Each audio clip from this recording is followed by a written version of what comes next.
তো এত বরকতময় একটা মাস আল্লাহ রাব্বুল আলামিন আমাদেরকে এই মাস কেন দিলেন? এই মাসে আল্লাহ রাব্বুল আলামিন আমাদের উপর রোজাকে ফরজ করেছেন। আল্লাহ রাব্বুল আলামিন রোজাকে কেন ফরজ করলেন? যেন আমরা মুত্তাকি হতে পারি, যেন আমরা তাকওয়া অর্জন করতে পারি। আল্লাহ রাব্বুল আলামিন পাক কালাম ইরশাদ করেছেন, হে ঈমানদাররা, তোমাদের উপর রোজা ফরজ করা হয়েছে যেমনইভাবে তোমাদের অতীতের লোকদের উপরেও রোজা ফরজ করা হয়েছিল, যেন তোমরা মুত্তাকি হতে পারো, যেন তোমরা তাকওয়া অর্জন করতে পারো। এই তাকওয়া কী জিনিস? তাকওয়া হলো আল্লাহর ভয়ে গুনাহ থেকে নিজেকে বাঁচিয়ে রাখা, এর নাম হচ্ছে তাকওয়া। তো এটা তাকওয়া অর্জন করার মাস। প্রত্যেক এমন কাজ যেটা আমাদেরকে তাকওয়ার পথে পরিচালিত করে, ওই কাজ আমরা এই মাসে করব। এবং প্রত্যেক এমন কাজ যেটা তাকওয়ার পরিপন্থী হয়, আমাদেরকে জাহান্নামের দিকে ঠেলে দেয়, আমরা ওর থেকে বিরত থাকবো ইনশাআল্লাহ। পারবো তো? ইনশাআল্লাহ। তো এই যে রোজা, আল্লাহ রাব্বুল আলামিন আমাদের উপর রোজা ফরজ করেছেন। রোজা এটা তাকওয়ার শিক্ষা দেয়। রোজা কিভাবে আমাদেরকে তাকওয়া শেখায়? অনেকভাবে রোজা আমাদেরকে তাকওয়ার তালিম দেয়। এক নম্বর, এই রোজা আমাদেরকে আত্মনিয়ন্ত্রণ করতে শেখায়। শাহওয়াত থেকে, কুপ্রবৃত্তির যে চাহিদা, ওর থেকে বিরত থাকার শিক্ষা রোজা আমাদেরকে দেয়।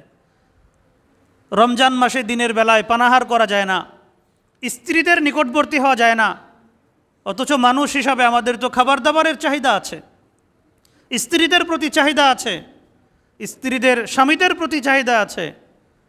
কিন্তু আল্লাহর ভয়ে মানুষ এ সকল কাজ থেকে বিরত থাকে। স্ত্রী তো হালাল, ঘরে হালাল খাবার দাবার আছে, বৈধ পয়সা দিয়ে কিনা আনা, কিন্তু আল্লাহর ভয়ে মানুষ এগুলো খাওয়া থেকে বিরত থাকে। বৈধ জিনিস থেকে বিরত থাকার প্রশিক্ষণ।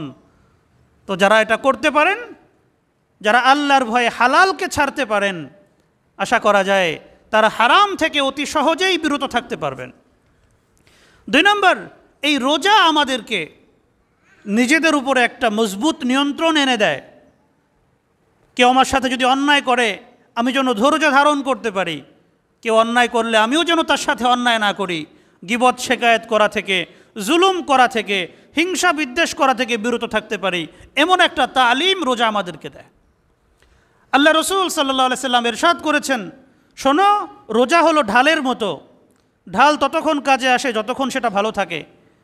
ঢাল যদি ভেঙে যায় তাহলে সেটা কোনো কাজে আসে না। তো তোমাদের কেউ যখন রোজা রাখবে তখন সে যেন খুব সংযত থাকে, খুব সাবধান থাকে।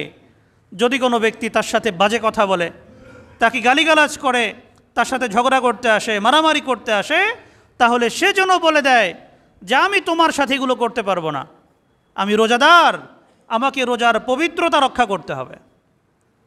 তো এইভাবে একজন রোজাদার সে নিজের উপর নিয়ন্ত্রণ প্রতিষ্ঠা করে। কেউ খারাপ কথা বলেছে বলুক, আমি রোজাদার, রোজার পবিত্রতা রক্ষা করা আমার দায়িত্ব। 3 নম্বর, এই রোজা আমাদের মধ্যে আল্লাহর ভয় তৈরি করে। আল্লাহর ভয় আমাদের মধ্যে নিয়ে আসে। যখন কেউ দেখে না তখন কে দেখে? আল্লাহ দেখে।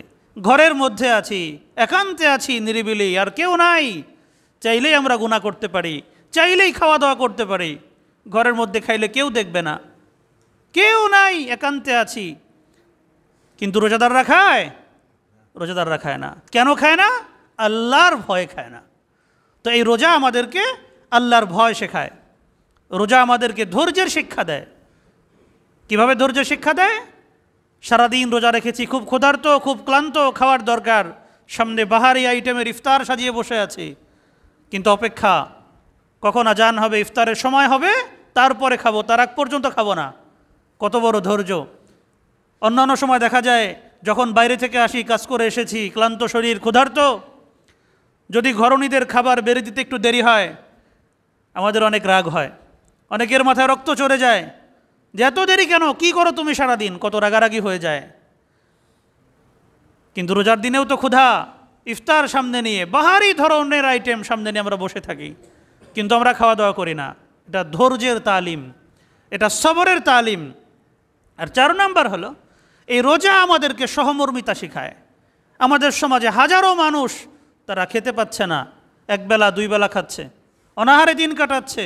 এই রোজা আমাদেরকে অনাহারীদের দুঃখ, অভাবীদের কষ্ট বুঝতে সহযোগিতা করে, আমাদের মধ্যে সহমর্মিতার অনুভূতি জাগিয়ে তোলে, আমাদেরকে দান করতে অনুপ্রাণিত করে। এজন্য আমরা বেশির থেকে বেশি পরিমাণে রোজা রাখার চেষ্টা করি। আমাদের যারা আত্মীয় স্বজন আছে, আমাদের যারা অধীনস্থ আছে, আমরা তাদেরকে রোজার তালিম দেওয়ার চেষ্টা করি। বিশেষত আমাদের যে সকল বাচ্চারা প্রাপ্তবয়স্ক হয়েছে তারা তো রোজা রাখবেই, যারা এখনও প্রাপ্তবয়স্ক হয় নাই, কাছাকাছি বয়সে পৌঁছে গেছে, আমরা তাদেরকেও যেন রোজার তালিম দেই। আল্লাহ রাব্বুল আলামিন আমাদেরকে তৌফিক দান করেন।